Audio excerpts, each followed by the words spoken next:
بسم اللہ الرحمن الرحیم۔ قسط نمبر 72 اللہ کی نصرت۔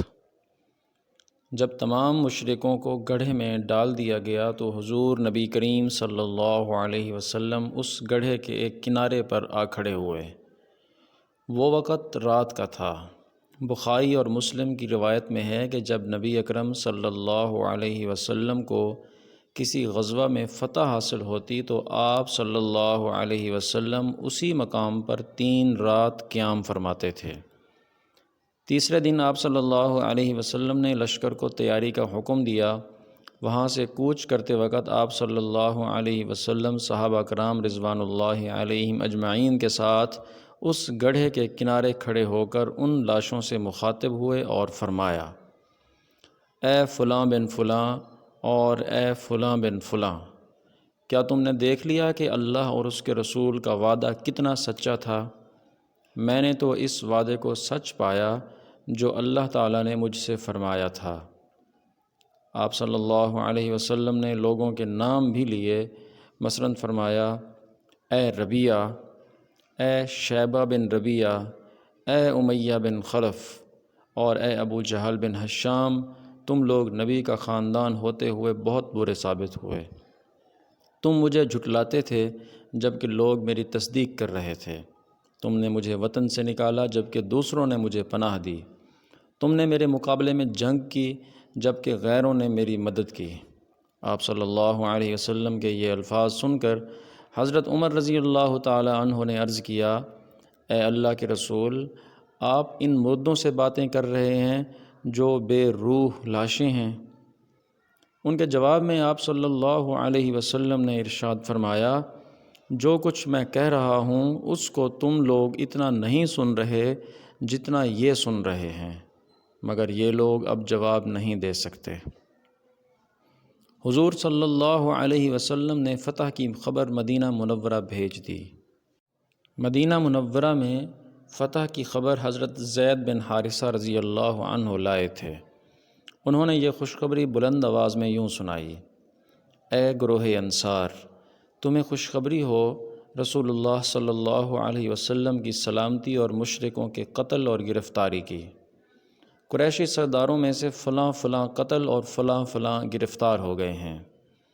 ان کے منہ سے یہ خوشخبری سن کر اللہ کا دشمن کعب بن اشرف یہودی طیش میں آ گیا اور انہیں جھٹلانے لگا۔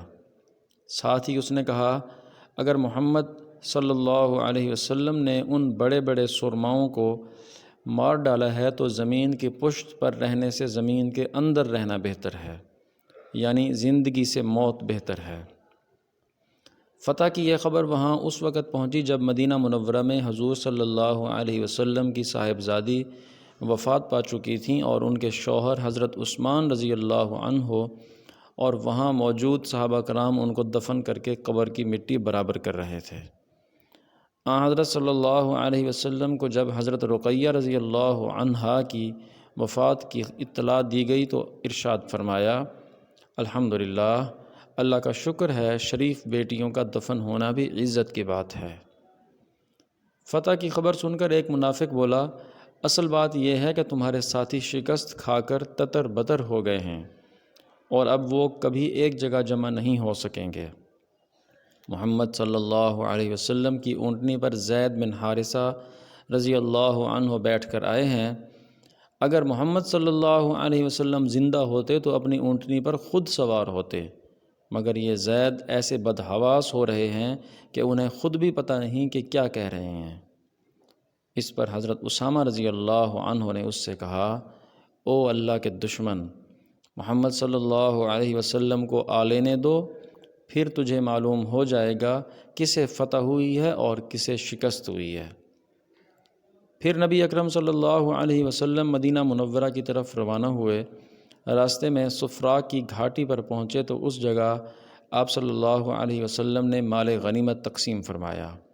اس مال میں 150 اونٹ، 10 گھوڑے، بڑی تعداد میں ہتھیار، کپڑے اور بے شمار کھالیں اور اون وغیرہ بھی اس مال غنیمت میں شامل تھا۔ یہ چیزیں مشرک تجارت کے لیے ساتھ لے کے آئے تھے۔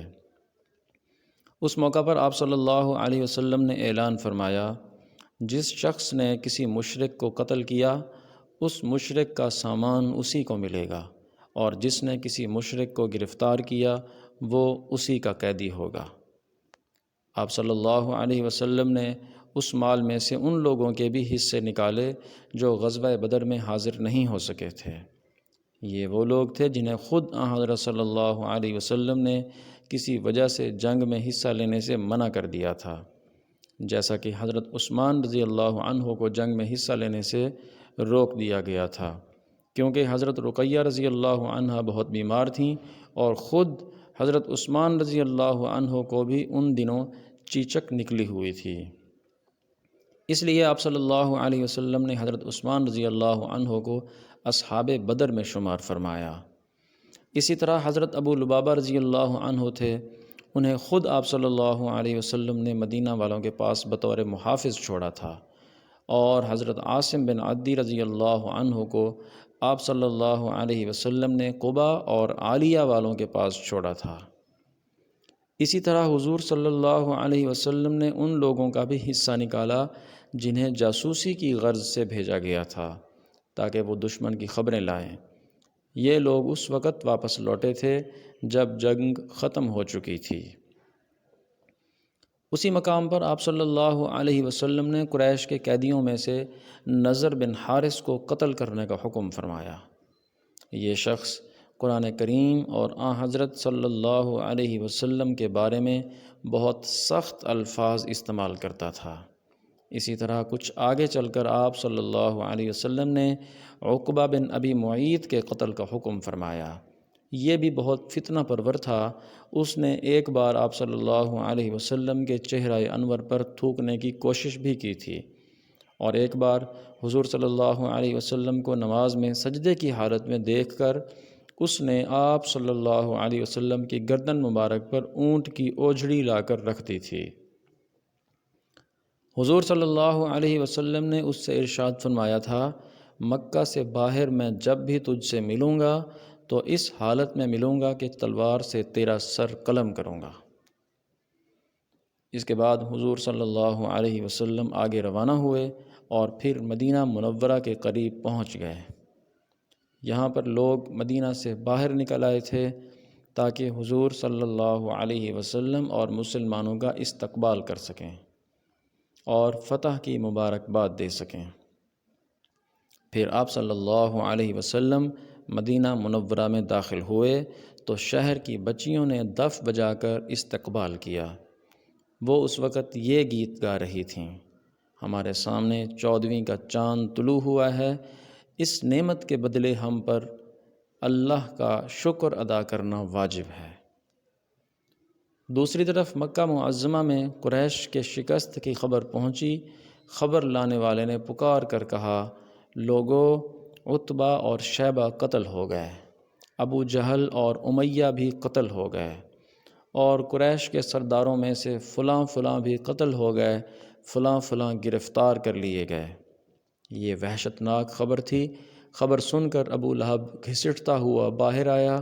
اسی وقت ابو سفیان بن حارث رضی اللہ عنہ وہاں پہنچے۔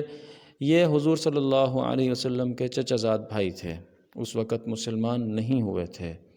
یہ بدر میں مشرکین کی طرف سے شریک ہوئے تھے۔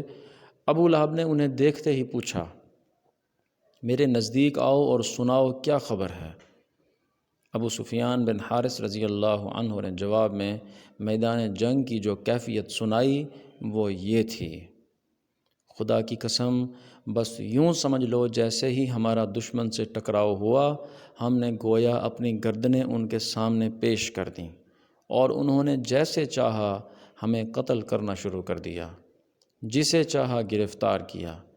پھر بھی میں قریش کو الزام نہیں دوں گا، کیونکہ ہمارا واسطہ جن لوگوں سے پڑا ہے وہ سفید رنگ کے تھے اور سیاہ اور سفید گھوڑوں پر سوار تھے۔ وہ زمین اور آسمان کے درمیان پھر رہے تھے۔ اللہ کی قسم، ان کے سامنے کوئی چیز نہیں ٹھہرتی تھی۔